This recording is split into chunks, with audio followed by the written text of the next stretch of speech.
Function నాకు చాలా special. ఎందుకంటే నాకు థ్యాంక్స్ మీట్ అని నచ్చింది. ఎందుకంటే నాకు బాగా ఇష్టమైన పని థ్యాంక్స్ చెప్పుకోవటం. నాకు ఫస్ట్ నాకు యంగ్ టైగర్ కాదు, నాకు ఆయన యంగ్ బ్రదర్. నాకు అన్నయ్య పిలుస్తాను కానీ నాకంటే చాలా చిన్న ఆయన. ముందు ఈ కథను నమ్మి కథ చెప్పంగానే ఈ కథకి ఆయన ఇచ్చిన ఎగ్జైట్మెంట్ వేరు నాకు ఫస్ట్ డే. సో అక్కడ మొదలైంది ఈ జర్నీ. కథ విన్న రోజు ఇది కొడతాం, ఇది చాలా మంచి కథ, ఇది చాలా పెద్ద స్థాయికి వెళ్తా శివ అని చెప్పి 2 ఏళ్ల నుంచి నాకు ఇదే ఎగ్జైట్మెంటు. అంటే ఎక్కడో ఒక చోట చిన్న భయము, ఏదో డౌట్లు.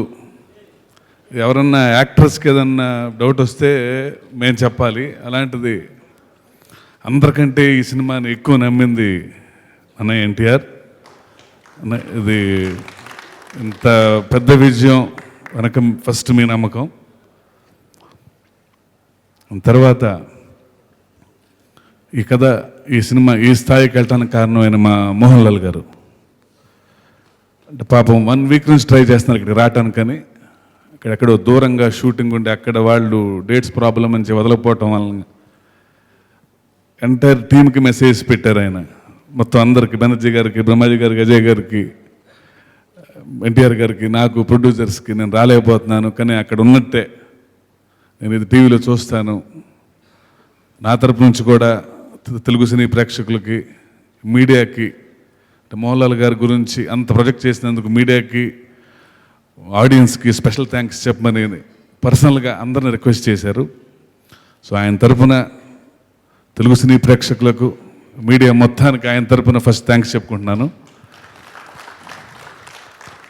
అండ్ ఇంకో జైంట్ మా టీంలో తిరుగు గారు కూడా ఇక్కడ లేరు. ఈ సినిమాని ఇంత అందంగా చూపించినందుకు చాలాసార్లు చెప్పిన, ఎన్నిసార్లు చెప్పినా బోర్ కొట్టదు నాకు థ్యాంక్ యూ అనేది. బట్ తిరుగు గారు ఎక్కడున్నా సరే, మీరు చెన్నైలో ఇది ఫంక్షన్ చూస్తూ ఉంటారు అనుకుంటున్నాను నేను.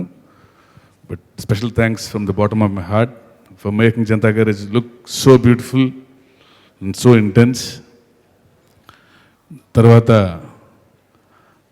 మా జనతా సైన్యం, మా మెకానిక్స్, అంటే ఎన్టీఆర్ గారు, మోహన్ లాల్ గారు ఎంత ఇంపార్టెంట్ ఈ కథకి, ఆ సైన్యం అంత ఇంపార్టెంట్. మా అజయ్, మా బ్రహ్మడు, మా బెన్నీ, జాన్, అరవింద్, సంతోష్ ప్రాణం పోసారు. ఫ్రేమ్ పెడితే నేను సినిమా చూసినట్టే ఉండేది రోజు వాళ్ళ మీద. నిజంగా జనతా గ్యారేజ్ అనేది ఒకటి ఉంది, వీళ్ళు అందులో మెకానిక్స్, వీళ్ళు ఇలా రిపేర్లు చేస్తారు బళ్ళు, మనుషుల్ని అని అనిపించేది నాకు షూటింగ్ అప్పుడే. వీళ్ళందరూ అలా ఉండబట్టే, అలా చేయబట్టే జనతా గ్యారేజ్ ఇంత పెద్దయింది ఇవాళ. అండ్ థ్యాంక్ యూ జనతా. జనతా అనకమాలు మీరు చాలా ఇంపార్టెంట్ మీరు. అండ్ మా దేవి గారు కథ చెప్పినప్పటి నుంచి అంటే ఎన్టీఆర్ గారు ఎంత ఎగ్జైట్మెంట్ ఇస్తారో మళ్ళీ అంత ఎగ్జైట్మెంట్ ఇచ్చేది మళ్ళా మా దేవి. కథ విన్న రోజు ఆపి సీన్ బై సీన్ విని రికార్డ్ చేసుకుంటూ ఏముంది సార్, ఏముంది సార్ అంటా ఉంటే మనకి ఇంకా ఎగ్జైట్మెంట్ వస్తుంది. అంత పాజిటివ్ టీం నా పక్కన ఉంటాం. అందుకే దేవి గారితో నా ట్రావెల్ ఇంత బాగుంటుంది. దేవి గారు సినిమాకి ఇంకా చాలా పెద్ద రేంజ్ మ్యూజిక్ ఇస్తూ నా సినిమాకి సక్సెస్కి ఎంత దోహదపడుతున్నారు మీరు. Thank you very much sir. మా రామ్ జోగే గారు, అంటే కథ నేను ఎంత రాస్తానో పాట అంత రాస్తాడు ఆయన, పోటీపడి. అది రామ్ జోగి లక్షణం. సినిమాకి పోటీ పెరుగుతుంది నాకు, రామ్ జోగికి, నువ్వా నేనా అన్నట్టు. అంటే కథతో పాటు పాటలు ఎంత ఇంపార్టెంటో ఆ స్థాయిని పెంచిన రచయిత రామ్ జోగయ్య. అంటే పాటలు అంటే ఏదో ఒక మ్యూజిక్ వినడానికి బాగుంటే ట్యూన్ సరిపోతుంది అనుకుంటే, ఆ పాటకి సాహిత్యంతో ప్రాణం పోసే మనిషి. సో ఫస్ట్ డే నుంచి, అందుకే పార్ట్ టైంలో కాకుండా సినిమా కథ ఒకే రోజు నుంచి ఎండింగ్ వరకు కొన్నిసార్లు ఒక మాంటేజ్ సాంగ్ అయితే చిన్న ఎడిటింగ్ రూమ్కి వచ్చి మాంటేజ్ చూసి దాన్ని బట్టి ఇన్స్పైర్ అయ్యి సాహిత్యం రాయగల రైటర్ ఆయన. అంటే అంత పర్సనల్గా ఎక్సర్సైజ్ చేసి అంత హోంవర్క్ చేసి సినిమాకి అంత ప్రాణం పోస్తాడు. అంత ఇష్టం సినిమా అంటే, పాట అంటే అంత ఇష్టం, కథ అంటే అంత ఇష్టం. థ్యాంక్ యూ రామ్ జోగి గారు. మా ప్రకాష్ గారు ఫస్ట్ కథ చెప్పినప్పుడు జనతా గ్యారేజ్ అన్నప్పుడు అర్థమైపోయింది అంటే జనతా గ్యారేజ్ ఇంపార్టెంట్ అని. అంటే అది కథ చెప్పినప్పుడు ఎన్టీఆర్ గారి కంటే మోహన్లాల్ గారి కంటే పెద్దది జనతా గ్యారేజ్ అని చెప్పేవాడిని ఆయనకి, ఎందుకంటే అది అర్థం అవ్వాలని.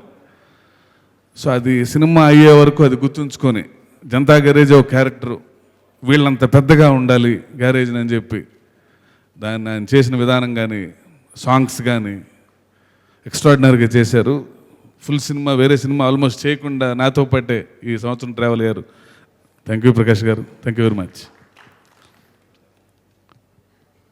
ఇంకెవరినన్నా మర్చిపోయి ఉంటే క్షణం క్షమించండి. చెంటి గారు సార్, చెంటి గారి గురించి ప్రతి ఇంటర్వ్యూలో మాట్లాడుతున్నా. ఆయన మాట ఇక్కడ చాలా తక్కువగా చెప్పారు. ఒక మాట ఇంకా ఆయనలో ఒక స్పెషాలిటీ ఉంది. నిన్నే ఒక ఇంటర్వ్యూలో ఎవరు అడిగారు, సినిమా స్క్రీన్ ప్లే అంత బాగుంది కదండి, అది చిన్న ఎడిటింగ్లో ఏమి లేపునట్టు లేవు కదా సీన్లన్నీ యాస్టీజ్గా ఉంచారా అని. చెంటి గారి గొప్పతనం ఏంటంటే, నేను సీన్ రాసుకున్నప్పుడు కొన్ని 4-5 మంచి మాటలు ఉంటాయి సీన్లో, అందులో నాకు కూడా తెలియదు. నేను వెళ్ళి ఆయన ఎడిటింగ్ చేసిన తర్వాత రెండు మాటలు లేపేస్తారు. సో సీన్ నేను ఇదే కదా రాసింది అనుకుంటా. నేను బయటకు వెళ్ళిపోయిన తర్వాత మా అసిస్టెంట్ చెప్తాడు, లేదు 2 మాటలు లేపేశారని. అంటే ఆ 2 మాటలు లేకపోయినా సరే అదే ఫ్లో ఉంటుంది, అదే అర్థం ఉంటుంది అని చెప్పి ప్రతి సినిమాకి నాకు కొత్త నేర్పుతున్నారు చెంటి గారు. మా చెంటి గారు లేకపోతే ఈ సినిమాలు ఇంత విజయం కావు. సెప్టెంబర్ 1 ఈ చిత్రం విడుదలవ్వడం జరిగింది. సెప్టెంబర్ 2 మా అమ్మగారిది మా నాన్నగారిది పుట్టినరోజు. 60 నిండినాయి వాళ్ళిద్దరికి. ఈ చిత్రంతో 12-13 ఏళ్ళ నా తపన వారికి తెలియచేద్దామనే నా ఒక సంకల్పాన్ని